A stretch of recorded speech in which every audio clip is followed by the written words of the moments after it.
Guys എന്റെ അമ്മയുടെ പിറന്നാളാണ് കേട്ടോ. അപ്പൊ അമ്മ രാവിലെ തന്നെ അമ്പലത്തിൽ പോയി തൊഴുത് വീട്ടിലേക്ക് വന്നു. അപ്പൊ ഞാനാണെങ്കിൽ അമ്മ ഓഫീസിൽ പോകണ വഴിക്ക് എന്നെ കൂടി ഒന്ന് ബസ് സ്റ്റോപ്പിൽ ഡ്രോപ്പ് ചെയ്യണമെന്നും പറഞ്ഞ അമ്മയുടെ വണ്ടിയുടെ പുറകിൽ വലിഞ്ഞു കയറി ഇരുന്ന് പോകുന്ന രംഗമാണ് ഗൈസ് നിങ്ങൾ ഈ കണ്ടുകൊണ്ടിരിക്കുന്നത്.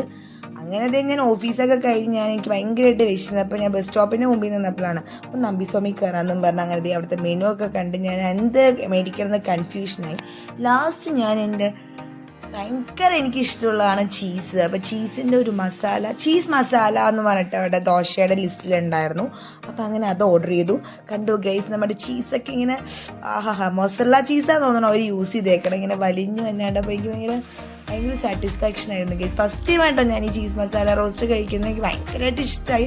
എല്ലാ ചമ്മന്തിയും നല്ല ടേസ്റ്റ് ഉണ്ടായിരുന്നു, നല്ല രസമുണ്ടായിരുന്നു കേട്ടോ ഗൈസ്. അങ്ങനെ ഞാൻ ആസ്വദിച്ച് ഞാൻ ഒറ്റയ്ക്കായിരുന്നു. അപ്പൊ ആസ്വദിച്ച് കഴിച്ചു കഴിഞ്ഞു. എന്റെ പ്ലേറ്റ് കണ്ടപ്പോൾ തന്നെ നിങ്ങൾക്ക് മനസ്സിലായിട്ടുണ്ടാവുമല്ലോ ഞാൻ എത്രത്തോളം ആസ്വദിച്ചാണ് അത് കഴിച്ചത്. ഒന്നും ബാക്കി വെച്ചില്ല.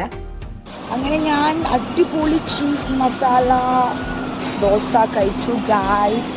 ഭയങ്കര ടേസ്റ്റ് ഉണ്ടായിരുന്നു. എനിക്ക് ഭയങ്കരമായിട്ട് ഇഷ്ടമായി. ചീസൊക്കെ ഇഷ്ടമുള്ളവർക്ക് ഭയങ്കരമായിട്ട് ഇഷ്ടമായിരിക്കും കേട്ടോ. ചീസ് മാത്രമല്ല കുറച്ച് ചില ഭാഗത്ത് ഒരു മധുരം ഫ്ലേവർ പോലെയൊക്കെ ഉണ്ടായിരുന്നു. അപ്പോൾ അങ്ങനെ ചീസും കുറച്ച് മധുരമൊക്കെ ഇഷ്ടമുള്ള ആൾക്കാർ എന്തായാലും ട്രൈ ചെയ്യണം. എല്ലായിടത്തും മധുരമില്ല, ചില പ്ലേസിലും ചില സൈഡിലും മാത്രം. പക്ഷെ എൻ്റെ ഫസ്റ്റ് ടൈം എക്സ്പീരിയൻസ് ആയിരുന്നു. അടിപൊളിയായിരുന്നു. വയറ് നിറഞ്ഞ മനസ്സും നിറഞ്ഞു.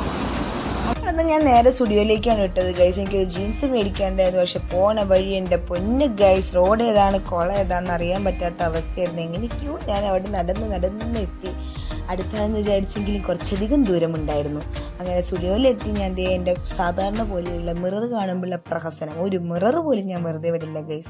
അങ്ങനെ പ്രത്യേകിച്ച് എനിക്ക് ഒരു ജീൻസ് അവിടെ നിന്ന് ഇഷ്ടപ്പെട്ടില്ല. അതുകൊണ്ട് ജീൻസ് ഒന്നും എടുക്കാണ്ട് ഒരു ബ്രേസ്ലെറ്റ് പോലത്തെ ഐറ്റം റെഡ് പൈപ്സ് കൊടുത്തിട്ട് ഞാൻ അവിടെ നിന്ന് ഇറങ്ങി ഗൈസ്.